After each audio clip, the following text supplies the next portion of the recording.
let's get some seasoning on this brisket. First, I'm going to use some regular mustard, squirt it all around, and then I'm going to rub it smooth everywhere.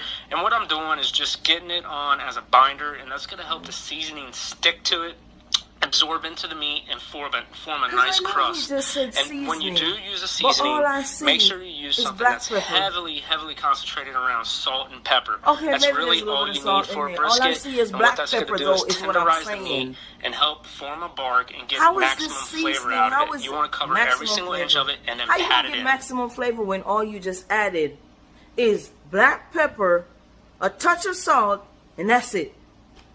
How you gonna get flavor? You probably gonna get a couple trips to the toilet with all that pepper on there. What? And who gonna eat this with you? I've never done a brisket before, but I've cooked and I know daggone well that ain't gonna have no flavor.